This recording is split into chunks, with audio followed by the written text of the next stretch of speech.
Ladies and gentlemen, welcome back to another episode on We're Not the Same podcast. As we can see here, we have our second guest of the show, and that is Asa Cathey, our fourth floor RA, or I like to call him my glorious RA for many good reasons. Welcome to our podcast, man. Hey, I appreciate being here. Thanks for having me.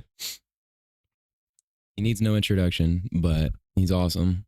I'm gonna let him introduce himself first. Kind of how we became friends, because it was me. I was friends with him I was friends with a lot of me and Jack's friends, but I basically connected with him because of Noah. So go ahead. Hi, my name is Asa Cathey. I am the fourth floor teeter RA. But I'm not just the fourth floor teeter RA. I am also, a ministry major. I'm a church leadership, children and family ministries major, trying to be a children's pastor. Aiming for my doctorate, but that's a long ways away. Mm-hmm. I work at a local church in the internship there, with the kids department. I also help out with Fuego. Fuego. Amazing church. If you're in Waxahachie area, definitely come out there. I also help out in North Texas with the district camps, for the kids camps. I've been doing that for about 4 years now. This will be my 5th year. I'm on the leadership team out there for team leads. As well as other things I'm probably forgetting. I do a lot of random things. I'm on the esports team here. I play video games here for scholarship. It's a go. shout out to the esports team. Yeah, Love you guys. that's something. Esports cameo. Esports cameo. But yeah, there's probably other things that I do. I forget. But yeah. Okay, so the whole thing about this episode, and before we move into it, we had a week off. What we're gonna be doing regularly is we'll do 5 episodes in a row, which is 5 weeks in a row, and then we'll take a week off just because we kind of need it. So College, sports, videos, everything. yeah, Hey, rest for is sure. needed. Rest is needed. Yeah. Bible Mhm. talks about taking rest in the Sabbath, and Amen. that's a whole sermon. Look at him, man. He's already given us ideas to talk about for the next one. So there we go. Wise man right there. Appreciate it. But so we want to kind of talk about mentorship, and you touched on it, and we had our dorm. Usually every Tuesday we do devos, whether it's in the dorm or whether it's our whole floor or whatnot. Asa, you talked a little bit more about like the importance of mentorship, and like I want you to kind of touch up on that if you can. Yeah, of course. So right now for the dorms at Sagu, Nelson, we're going over like Genesis. But for 1 week we're allowed to like deviate from the plan and choose whatever like we wanted as a topic. And so in nature of that, I decided to still go with Genesis. And I talked about the story of Jethro. Well, I did a little bit of Genesis. I guess it was more Exodus. Right. But I still used parts of Genesis. I'm a weird person. I like to preach out of the Old Testament more than the New Testament. Mhm. A lot of my friends find it very I've started strange. doing that. I've enjoyed listening to your devos solely because they are different than New Testament stuff, and it's Old Testament, and I really like it, and it's cool. Yeah, I So, appreciate that. All my sermons, I've preached for quite a few like youth ministries and stuff, and I don't know. I feel like there's a lot of impact that we can get out of the Old Testament that we tend to miss Right. because we're so focused on like the easy, lighthearted stuff in the New Testament. Not that the New Testament's fully lighthearted or the Old Testament's fully like Mhm. deep and spiritual. But that's its own thing. For this like extra day that I got to choose, I talked about mentorship. And I originally saw it in Genesis, but then I like started talking specifically on Jethro and Moses. If you don't know anything about Jethro, he is the father-in-law of Moses. He's the one that took Moses in after he fled from Egypt, right? And he was the one that helped him, provide him with like a job and a family. Technically, like he gave him the ability to be a shepherd, Right. as well as allowed him to marry his daughter. Mhm. But later on in the story, I believe it was Exodus 18. Moses has already left with the Israelites. They're in the wilderness, and their story is kind of getting out among like the surrounding world, like the known world at the time of like there's this nation of people that like escaped Egypt of all things, Right. because Egypt is a world power.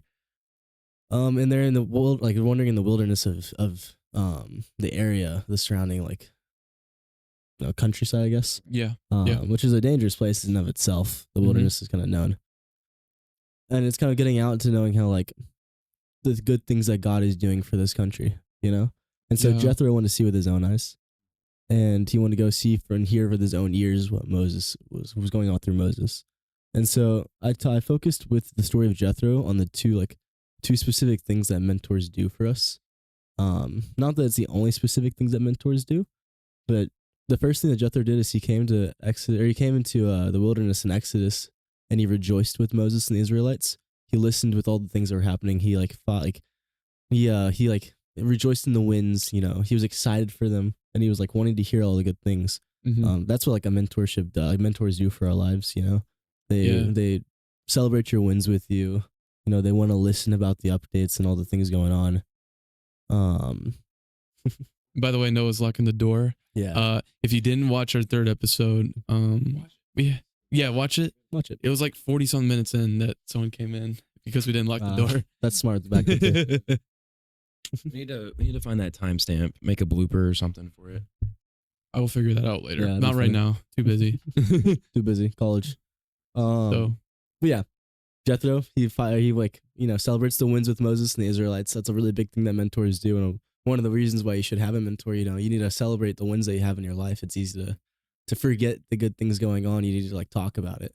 But the other thing that Jethro does to Moses is that a few verses later, Moses is, the leader of Israel, and so he's counseling people with their situations, and he spends the majority of his days handling petty disputes, just people angry with each other, whether it be land problems or familial problems, just petty disputes that don't really matter.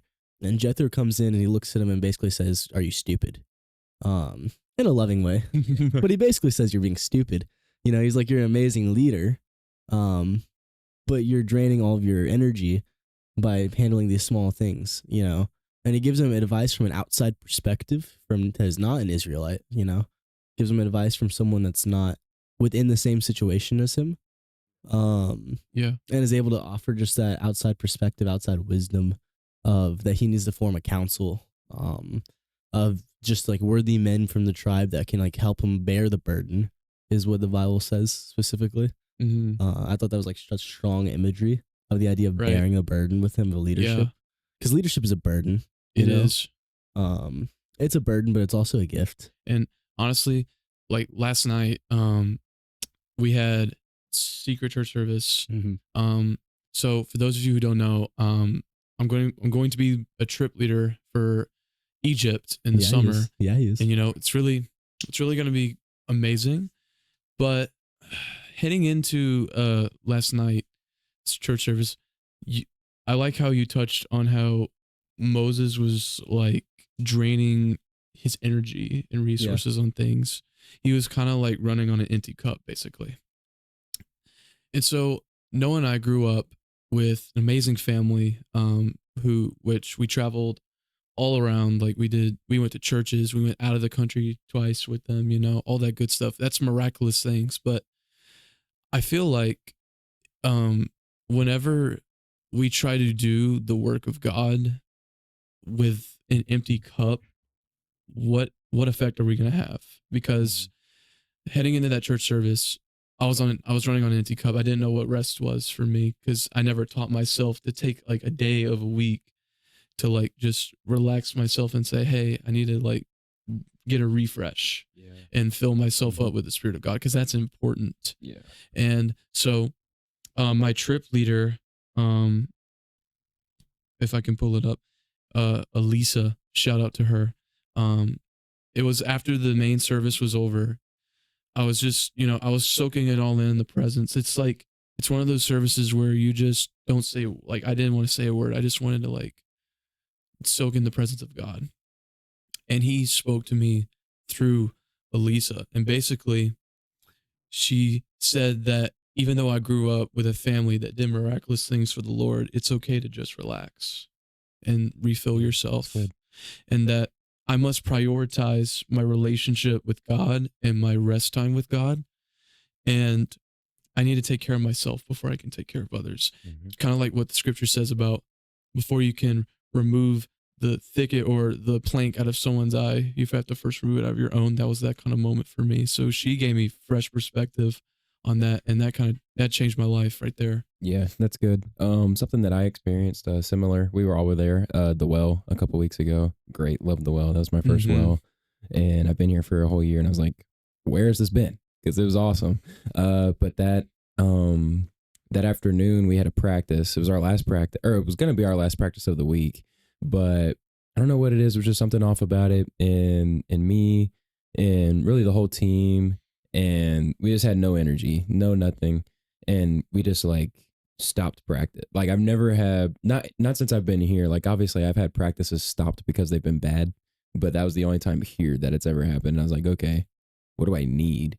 And then shout out to David again for the well, because I've said it multiple times. He's not really nagged me, just like challenged me to go, and really the first 15 minutes was all I needed, even though we didn't really have to stay for the whole night to get that rest and like what you were saying, the power, because rest is power in God's kingdom. I Right. see it as. Right. And it's good to rest and to sit in the presence of the Lord, like what Jack was saying. It's how we worship. It's part of how we worship, And the reason why it goes with mentorship is because if a leader doesn't know how to rest in the presence of God, the thing about with Jethro, that's his name. Mhm.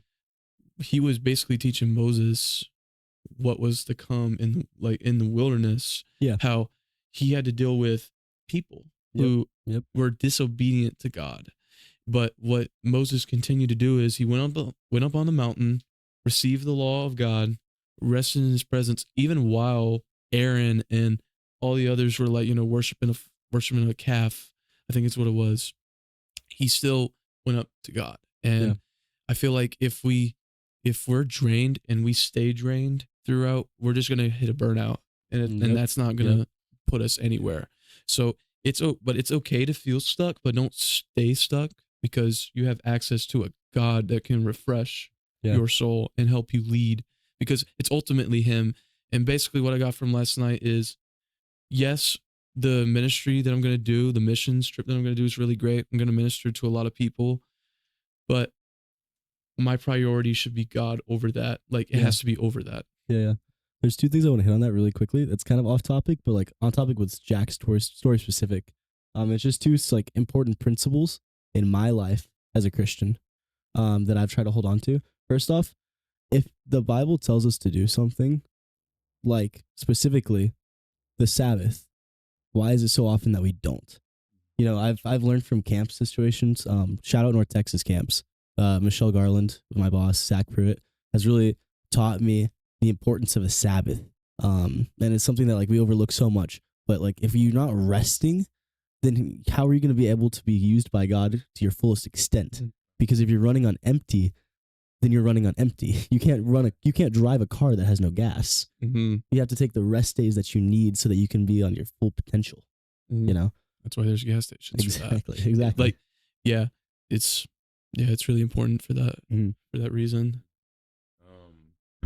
Something that I can relate to it. Oh my gosh, I can't remember who said it. It was in a documentary I was just watching. It's a new documentary about Starting Five on Netflix.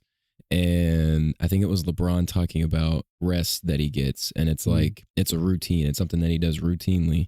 And he's like, recovery is great, but whenever you sleep or like whenever you rest, it's like charging your phone like at night. Like you charge your phone no matter what, usually, depending on the phone you have, it's going to be fully charged in the night, And whenever you get like mental rest and things like that, it really charges you. It charges you, and then you're like, okay, I'm ready to go, things like that. And rest isn't just sleep, of course. It's what That you makes it enjoy. a little bit, not bad. Just to keep it back. No, Make sure it's all good, because I don't want it to be melted. Understood. It's not it's the beginning of it, maybe. Yeah. It's like, and doing what you like, taking a Sabbath is more than just like sleeping for an entire day and then moving on. Right. Because my definition of Sabbath was 1 hour to 2 hour break. Which, which is not healthy. No, it's not a Sabbath. That's not cutting it. And I know our mom is listening to this and just shaking her head at me, like, because she knows, hey, mom, and dad. But I got that kind of like passion from my mom. I mean, obviously dad, because our dad is really passionate for certain things as well. But mom, she's a fireball. Like just from listening to whenever she spoke at a church that we're friends with, for the family that runs it, she's on fire for God, but she Yeah. even admits that that's great to have that passionate fire and fuel, but it doesn't do well if you don't have the fuel Yeah. to light Yeah. your fire. So like so that's what I basically got from last night, and I'm so glad that I went to that church service if if I'm usually rushed in the moment, I want to get this done and all that, but if I didn't have the obedience to just be at peace and just allow the Lord to speak, Yeah. I would have missed out on what he would have said about me. And that's another thing about rest. Rest is you shut everything out that's going on, because whenever we went into that church service on McCafferty Hall, I think that's what it was called. All the we had curtains and stuff. So it was completely dark except for the lights that they put out.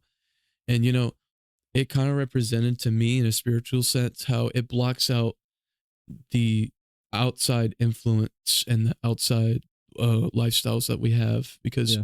and I want to ask you something, Asa. I know for What's up? you that as an RA in and of itself, even though you have other things on top of that, it's very busy. So I don't know how you handle it. And you're a sophomore and you're doing all these amazing things. How do you just do it with rest in mind? I appreciate that. Well, if you ask anybody else that's an RA campus and I work with, I'm probably the worst at finding rest. But I would argue that I'm also the best in other ways that people will not realize. Yes, I will say that's a whole nother topic, but this dude pulls the most all-nighters I've ever seen. Last semester was peak. Him and David would be up all night, every night. But that's another story. I mean, I went to Anyway. bed at 6 a.m. last night. Yeah, bed. I was up practicing at Actually, 6 I went to bed a.m. at 7 a.m. Yeah, no, I heard Oh you my leave. I heard gosh, you that's leave. crazy. Oh my God. This is why I argue that rest isn't just sleep. That's its own thing. Oh my gosh, dude. That is my personal problem that I am trying to work on. That sleep is something that I need to prioritize more in my search for rest, because I'm not being healthy. But on top of that, trying to find my other ways of rest within my schedule can be very difficult. With all the things that I've loaded up, I tend to have myself pretty overcommitted. But I think there's something good about taking time out of your day and taking moments to just breathe and taking moments to do what you enjoy. Right. I find time in my day to talk to my girlfriend. Find time in my day to play some video games. As dumb as it sounds, I do find at least some joy in video games. Yeah. I think Real. the biggest thing is that, yes, I'm very good at dedicating time that I should be asleep to doing other things. But one thing that I try to dedicate every single night is I do my Bible study. Right. It's something that God really laid on my heart this summer, of just hey, so you believe in me and you do all these things for me, yet you can't take the simple time to truly care at night when you listen, you pray to me. You don't take the time to truly listen during a church service. Right. And it really convicted me. So I started journaling, right? And I started writing down the pastor's sermons, which I'd always heard people say, but I always thought was stupid. But I realized when I started doing it just how much God was trying to speak to me, and I just missed because I was too busy getting distracted in my own thoughts during a church service, or I was too busy just trying to get through the Bible verse so I could go to sleep for the night. I think another thing about it is we take those kind of moments for granted, because for Noah and I, we grew up in church. We grew up going to church every Sunday or Wednesday.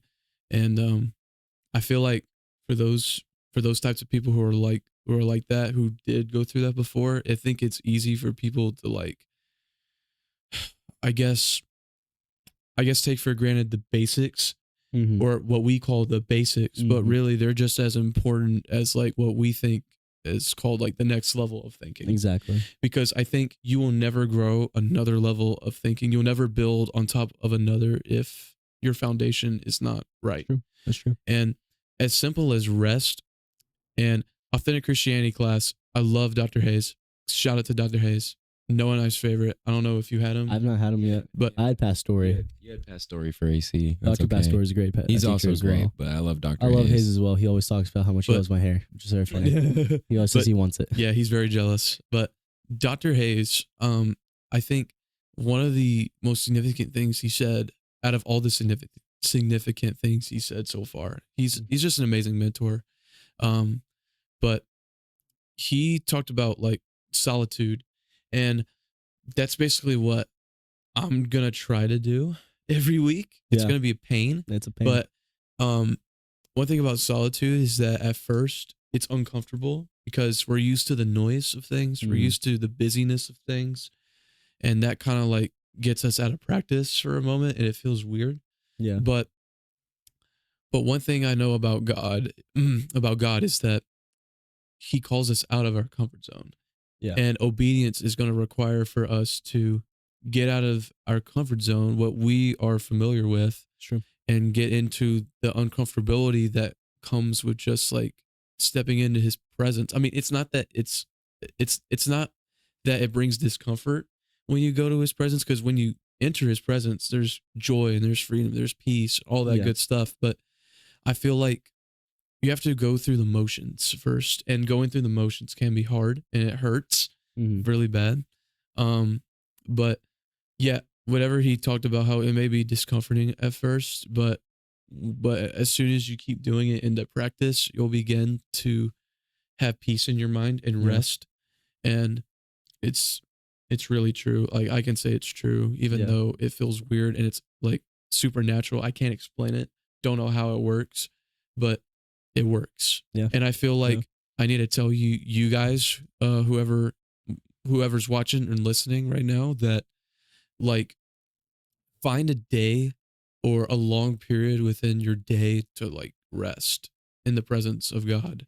Or it may be just as simple as resting and finding something that brings you joy.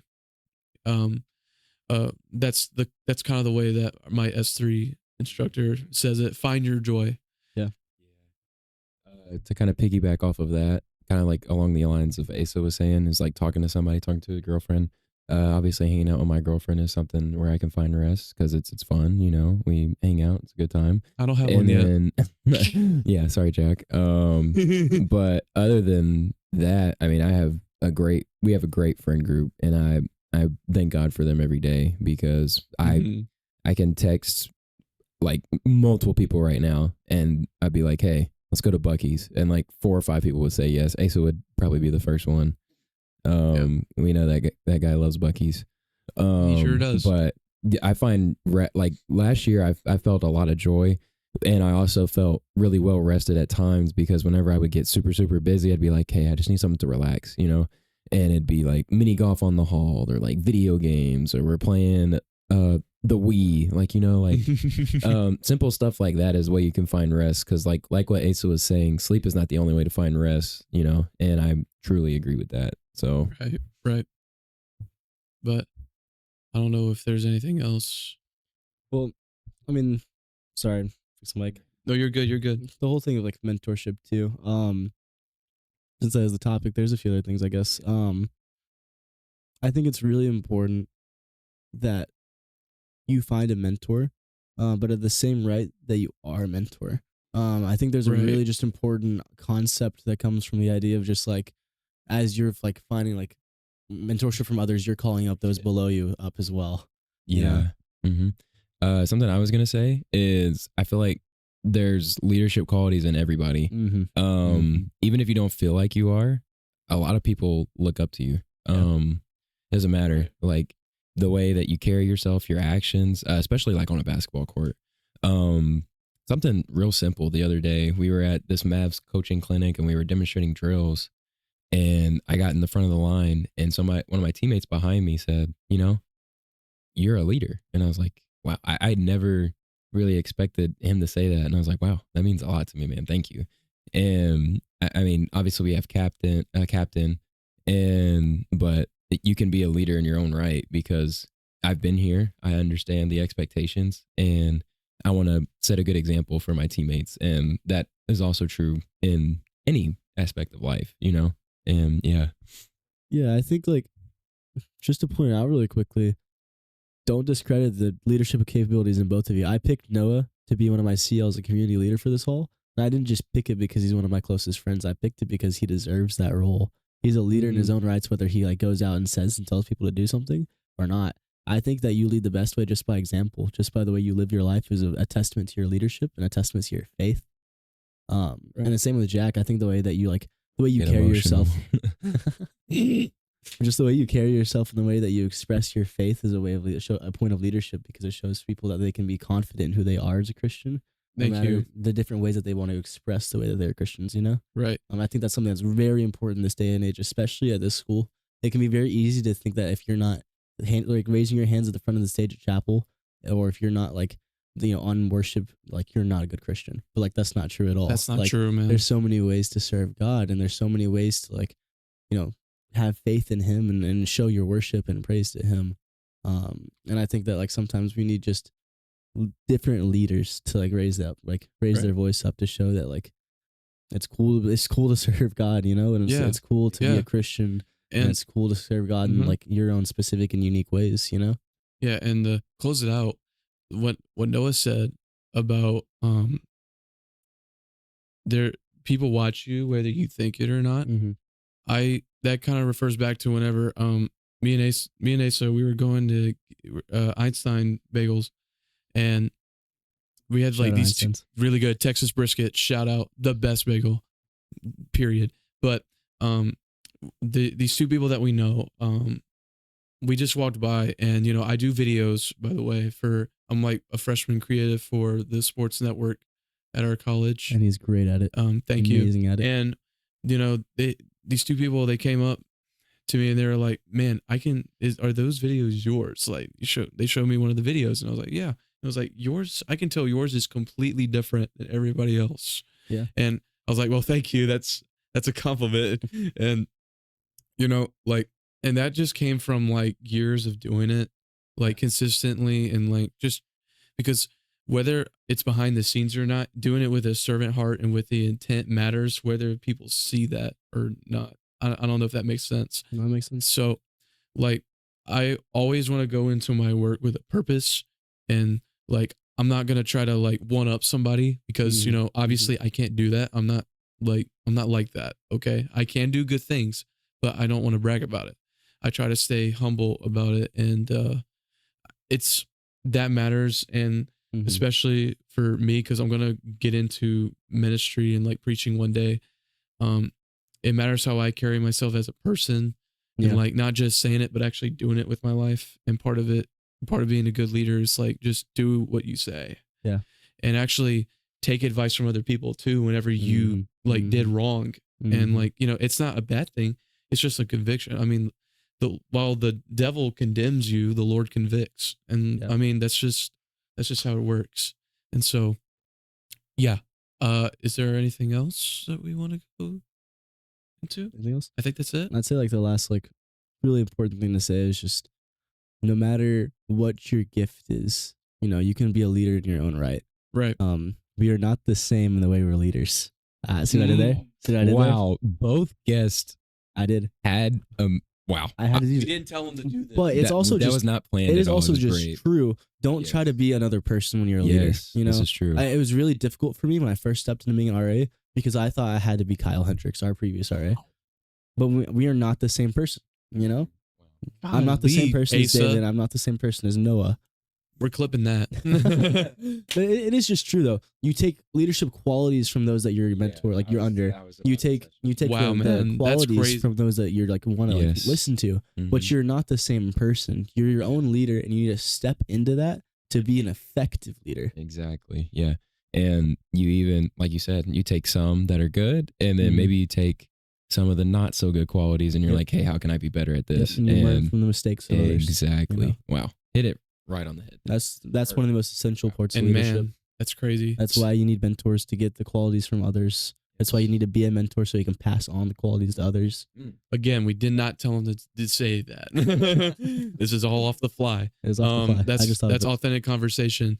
But thank you, Asa. We are very blessed to have you join us. You're a very awesome dude. You do incredible things for the Lord, and Appreciate that. there's no doubt that there's bigger and brighter things ahead for you, man. And we just want to say thank you No, for thank joining you. us. This is not the last time. This is the first, but not the last. But Yeah, we do have a list of guests coming up for our future episodes. It's climbing as the days go, It is actually. indeed. It We're is getting a indeed. lot of direct messages and a lot of in-person conversations about it. But again, Asa, thank you. We And see you. We see you all. Trust me. yes, we do see you all. Don't worry. But we love you guys. If you have anything, any thoughts about it or any prayers, let us know. If you're watching on YouTube, you can just comment. But yeah, thank you for listening and for watching us, dude. We're like at this point, we're 20 away from 100 downloads all Woo. time on our That's awesome. podcast So hype. across all platforms. That's so So hype. yeah, man, this is just We're Not the Same, episode 6, man. We're not the same. I think, yeah, episode 6. But we love you. God bless you all. And yeah. Peace.